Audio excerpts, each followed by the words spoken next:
briefing. Wonderful.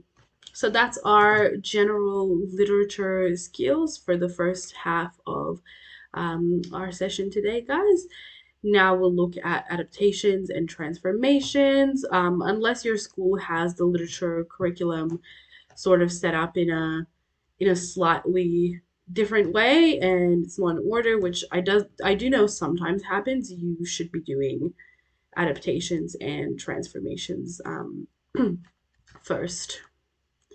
So let's have a look at the study design first to have a chat about this task. In this area of study, students focus on how the form of a text or the text type contributes to the meaning of the text.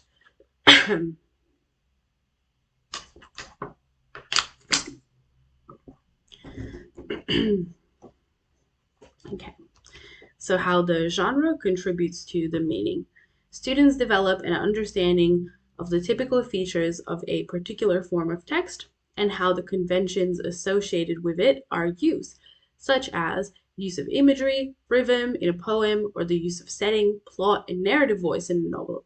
And students use this understanding to reflect upon the extent to which changing the form of the text affects its meaning. So, you will need a very deep understanding of the text types that you're working with because you will be working with two, and it almost has a comparative aspect to this task. Okay,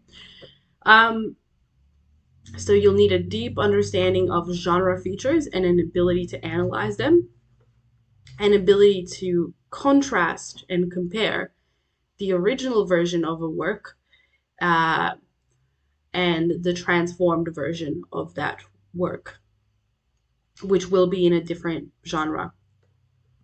It's giving you examples what genre features are, like imagery and rhythm in a poem. Obviously, poems would be a bit more tricky to work with, but it gives you a lot to analyze. Use of setting, plot, narrative voice in a novel, structural features, whatever you find to be appropriate. So the original has been transformed by someone else into a different version. So let's say the original is a novel, the transformation is a film, both by different authors. They both had different intentions for it. The transformation has changes to the original where it strays and things that it does keep for a certain reason. Your job is to create an interpretation of that. Why did the transformation stray in some ways and leave things as is in others? What are the differences in the author's views and values? What are the differences in the genre features, the plot elements, and you analyze that in an essay. By exploring adaptations, students also consider how creators of adaptations may emphasize or understate perspectives, assumptions, and ideas in their presentations of a text. So you are examining the differences in a sense, and that line kind of in here tells you that as well. So what are you expected to be able to achieve is to analyze the extent to which meaning changes when a text is adapted to a different form, when it's adapted sometime later and into a different genre, different text types, sorry. So you'll be assessed on understanding the ways conventions affect meaning, the unavoidable differences that result just due to the constraints, the limitations, and the things that the genre enables as well that the other genre couldn't do. How can differences in meaning be created if a text is adapted or transformed? How can creators of adaptations present assumptions and ideas about aspects of culture and society that reflect or are different from the original text? How accurately can someone else reproduce those socio-cultural elements if they are not living in them? And does that relay any bias that they may have, and how they view what their audience reception, views, and values are, how they view people within the world of the original text. How the perspectives of the creators themselves may inform or influence adaptations of text. So you will be writing about context as well, as is always the case in lit. So you'll analyze construction of texts in terms of the genre and all those structural aspects, zooming into language here, as I like to call it, typical features, their significance, and you'll be looking for, this is why I said it's a bit of a comparative task. In your interpretations, in these essays, you're looking for similarities and differences between the original and the adapted or transformed text. Feel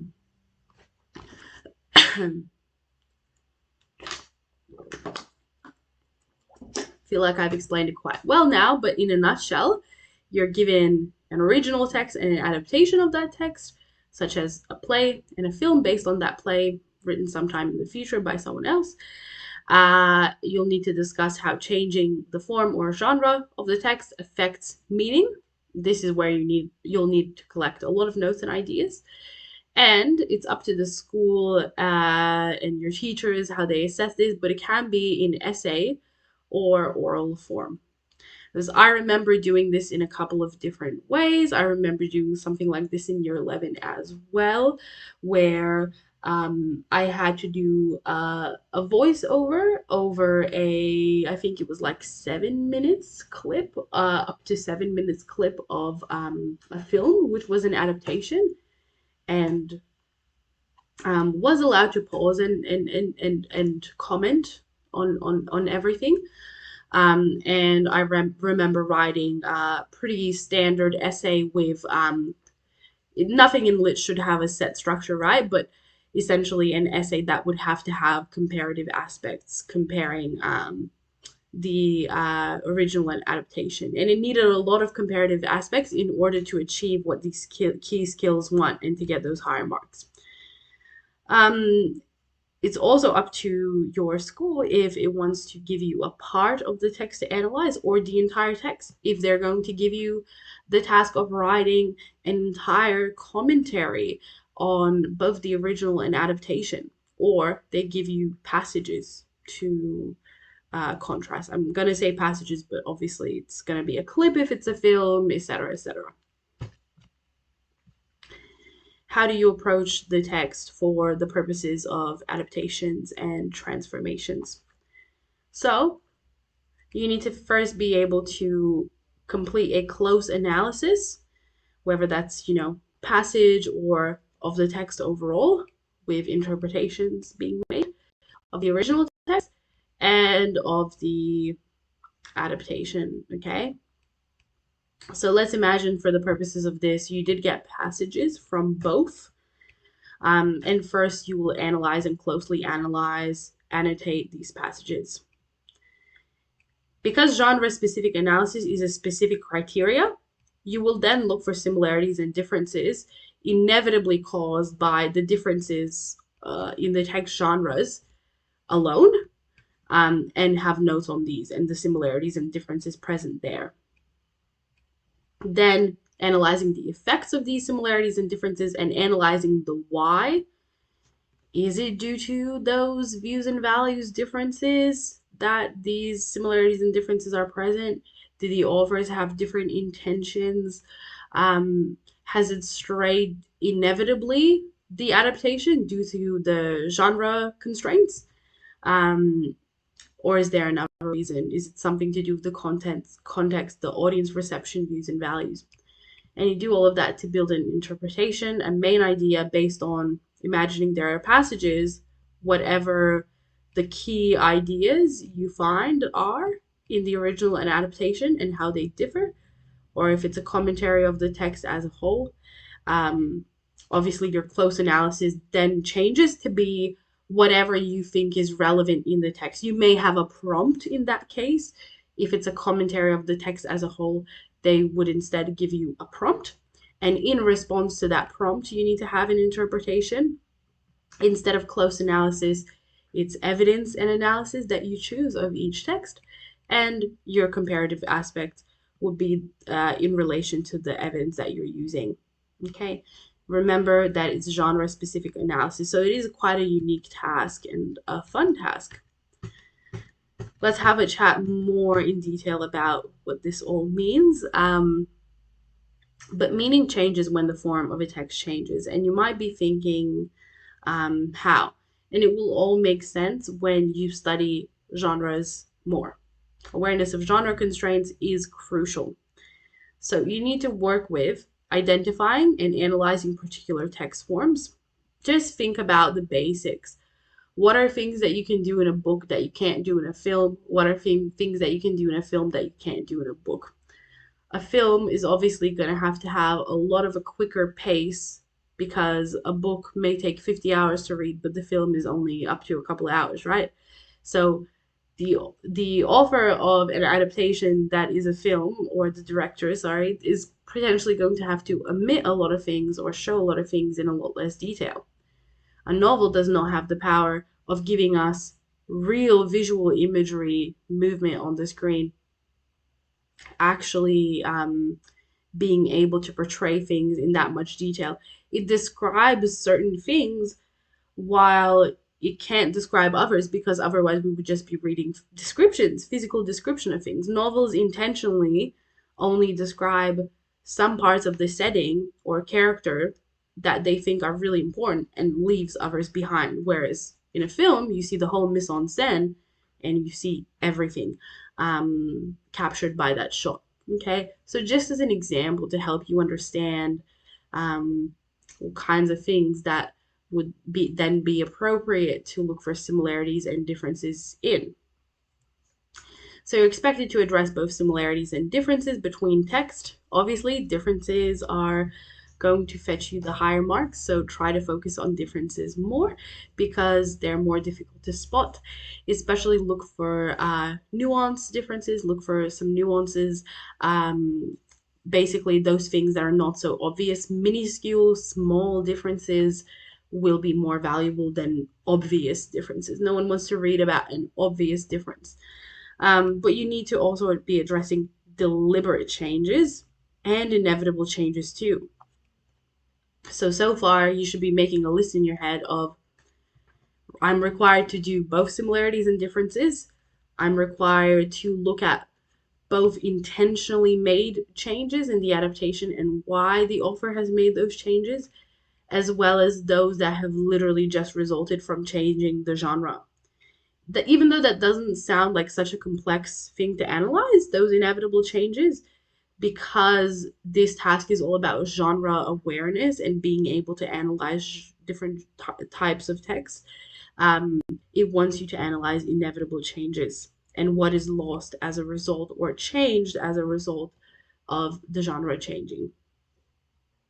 Some features will also be meaningful in isolation. Remember, back to our diagram, you're still zooming in, you're still close analysis, evidence from each text, and analyzing evidence from each of the texts. So do analyze some features that are meaningful just on their own without bringing in any comparative aspects to them. Just make sure you still have enough comparison as well as part of that.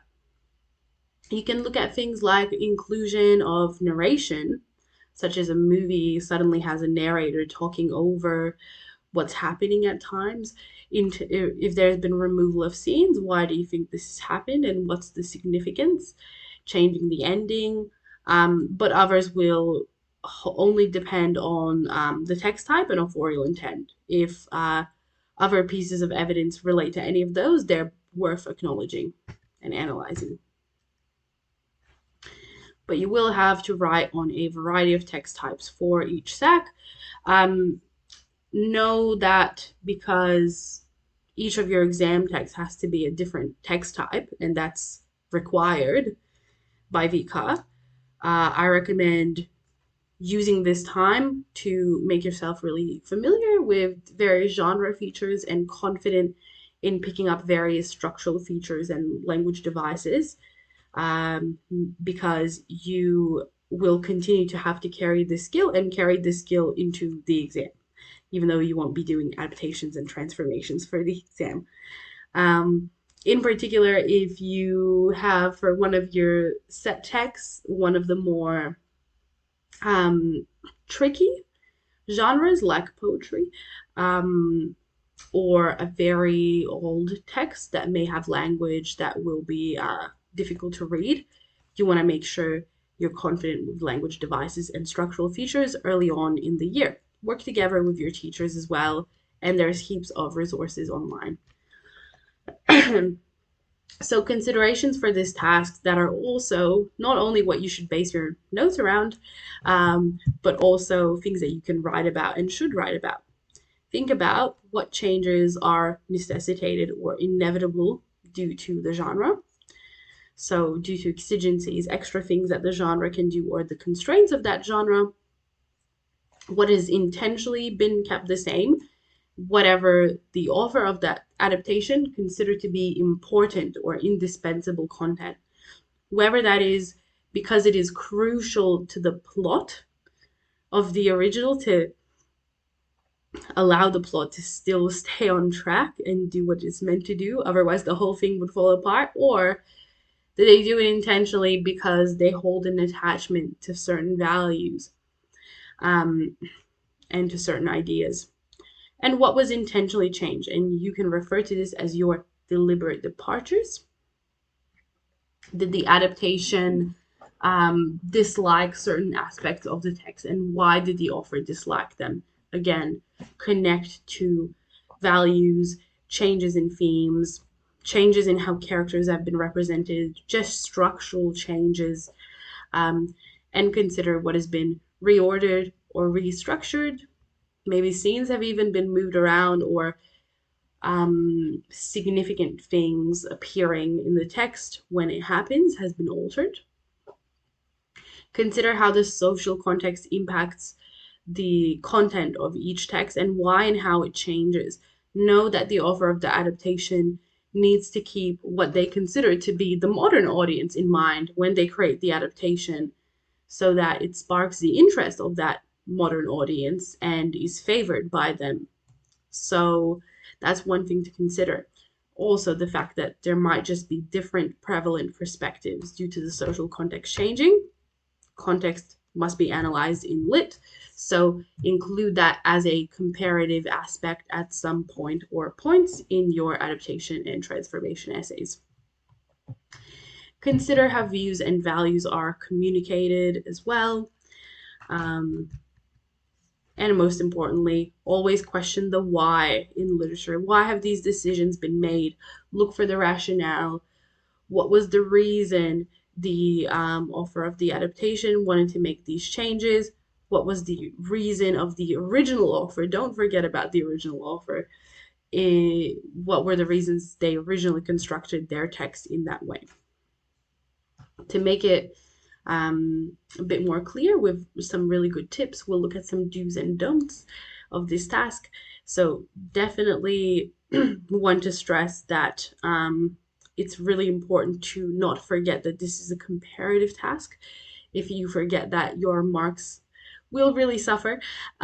So look at the similarities and differences in ideas and structure between the two texts. Don't forget structural elements. That's the basis of your genre-based understanding and analysis as well, structure of the text.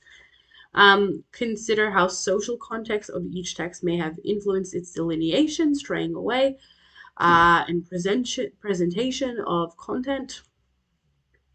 Pay attention to conventions of the genres you're dealing with. Don't divorce your analysis from the genre or form you're studying. That should be simultaneous. There should be very few pieces of evidence in your essay at all, if you're doing the assessment in essay form, that have not been tied to genre in some way, or have not been named as a specific genre feature, a specific language device or structural feature that you are analyzing. Very, very few, extremely minimal, only because they were somehow otherwise very significant and you found that they were very significant in some other way, shape, or form. Now, what you don't want to do absolutely is to judge the quality of the text, evaluate how one is more superior than the other. Um, you're not a critic. Your piece should read as unbiased. You're just trying to understand, gauge the opinions and ideas, but not say which thing is better than the other. And you cannot sound favorable to one of the texts rather than the other. Similarly, there shouldn't be way more discussion devoted to one of the texts. It should be more equal, not fully equal, but 60-40 is probably, after that 70-30 balance is very bad. Completely unequal. So try to keep it relatively equal, relatively unbiased. Use our low modality words. Don't be definitive. Don't pay excessive attention, like I said, to the original or adaptation. Your analysis should be relatively balanced, and don't fail to interrogate the why. If there is a similarity or a difference, you only get a little bit of credit for stating it and identifying it well. Even if you find a really good one of those nuanced differences, the small differences, which this is your biggest aim, is to find those nuances, those things that are not easy to pick up on. That's only half the job. The whole point of that is, why is it different? And what is the effect? Why an effect? So that's how you need to really write these essays in order for them to be good. When comparing texts, bit of a list in terms of what you can look for. You can look for similarities in structural features or the ideas or messages in the text for your similarities. So in terms of structural features, that's all your language devices as well. Think about what language feature is reproduced in the adaptation as well, and why did the author find it to be significant and want to keep it in the adapted version. You can also look for similarities in ideas or messages. Essentially, the author of the adaptation, what ideas did they want to keep, or did they actually agree with? And when looking for differences in ideas or message, what ideas and messages have they changed, and why have they done that? Look for differences in structural features. That's probably, the differences are more important. It's okay if you have more differences. Aim for them to be nuanced, though. Aim for them to be complex and not the most obvious ones. Anyone can spot an obvious difference, a small difference in how, let's say, a structural feature was reproduced, but it's been done slightly differently. So you should be that student that goes and analyzes why it's been done slightly differently, and whether that's a deliberate departure or not, whether that's inevitable due to the genre changing. Now, so as we said, two main types of adaptive choices. I've just reinforced that. Ones that happen because of the constraints of genre and deliberate departures. Contemplate whether everything you find, which one of these it is, and be able to analyze in that regard. So if it happens due to the constraints of genre, to give you a more clear denotation of that, what that means, it's when conventions and restrictions that mean one text can't do the same thing as a text in another genre, such as a film based on a novel, as I described previously. You can still discuss these in your essay because it shows that you understand the importance of genre and how language, meaning, and form are connected. This needs to be done, but it needs to be done less in your essay. Finding things that have changed, departures that have happened inevitably. It's still important, but aim to have more deliberate departures, the ones that have happened due to authorial choice. Why does the author of the adaptation want to relay a different message? And this is a really good cheat sheet for you of the questions you can ask yourself to answer this question. Is it because they have different views and values? Is it because they wanted to modernize or update a text? So with regards to those audience reception views and values, with an archaic or a less relevant message, or one that is no longer socially acceptable, they have to change that message because it's just not accepted by that current society anymore. Is it because they wanted to make the text more appealing to the public or more challenging to sort of understand? They wanted to make it more complex, or they wanted to actually make something that challenges everyone's views and isn't easily accepted. And are they using the text as a foundation for different ideas and themes? Did they want to take the idea behind it and do completely their own thing with it and change all of the key themes and ideas um, based on their own views? That would, if that's the case, then your text isn't really an adaptation. It's more of a transformation. It's transformed everything, and it happens a lot. There's lots of transformations, and if if you study one, it's super interesting to see an author take a piece of work and like the idea behind it, but decide to change everything else. It can be so crazy, especially if you like the original. But for the purposes of comparing similarities and differences and writing a really strong essay based on nuances, it's better if you are given an adaptation, a text that stays at least relatively true to the original rather than straying super far from it. Or those nuances and small differences will be very difficult to find. Um, and that's truly what I think. And that's what most schools and teachers give to students, or to overcome the text being too different. They alter the task to make it work, which is also fine. Now, the degrees of departure, the as I've kind of gotten on this topic already, but adaptations depart from source material in different ways. The ways that they differ, maybe you can think of something really popular that's had like 5 adaptations so far, right? So they've all departed in different ways to different extents. Some actually try to stay really true to an original as well, but that's more rare and for different reasons. For example, let's imagine this is a set text that we've worked with, and this is one of the adaptations. It's a relatively faithful retelling of the story with maybe some changes to the plot or the focus, but the essence of the text has been largely unchanged. Okay, so that would be what you typically maybe imagine when you think of an adaptation. Um, but the other one is a radical departure from the original text that borrows thematic or structural conceits, but is more of a standalone piece that just feels like it's taking inspiration from the source. And both of these would be considered adaptations. How do you structure this? As I said, in literature, there is no set structure, but I did make a little something to at least give you an idea of something that you could work with. Introductions and conclusions could try to introduce both of the text, both the original and the adaptation, and their focus, aiming to have minimal background information unless it's relevant. Okay.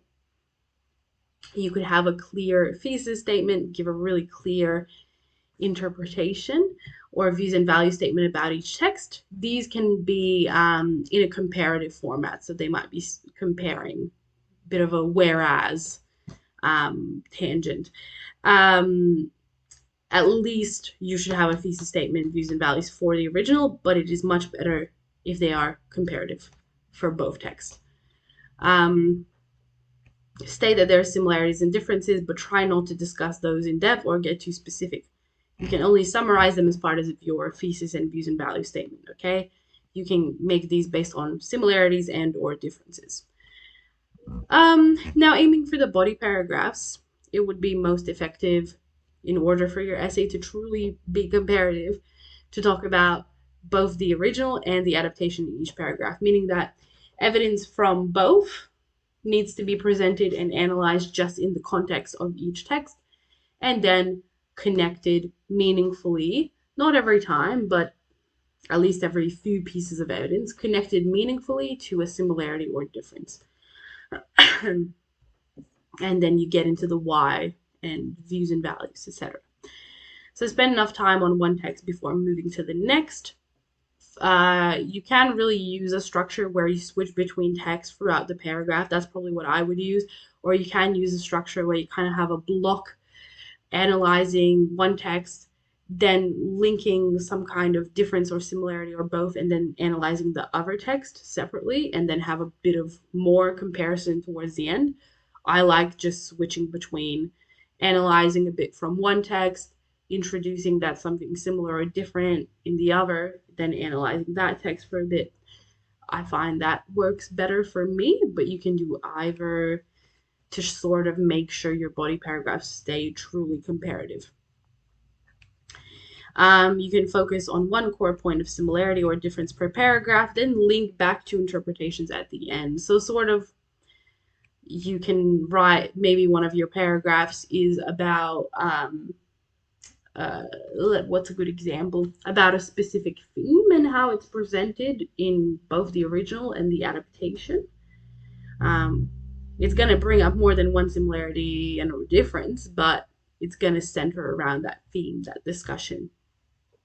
And maybe another one of your paragraphs is all about the structure of each text, the structural elements. Doesn't have to be based around a set argument per se, but a key point that you've identified. It's critical that you discuss how meaning changes due to the changes of genre, as we said. So, for example, let's look at a prompt. In Cat on a Hot Tin Roof, any reference to the character's homosexuality were omitted due to 1950s censorship laws. How does this change the meaning of the text? We know, maybe if you if you worked with this text also, you'd know that they still kind of kept hints at homosexuality, okay? But we can imagine it would have been much more explicit. Maybe it would have even been joked about rather than something we can almost just barely pick up on because it was censored. It was not allowed, okay? So it makes all these elements implicit. And this is deliberate change. We can imagine an adaptation of this 1950s, um, you know, that might have instead tried to highlight the relationship that was previously um, trying to be censored. Has the you so you would ask if these are the deliberate changes, why have they been made? Has the adaptation enhanced, complemented, or detracted from the original messages, views, and values of that text? What features were enabled by the genre change? What has been disabled? So, what has been enhanced and what has been suppressed? And how do views and values change as a result of that?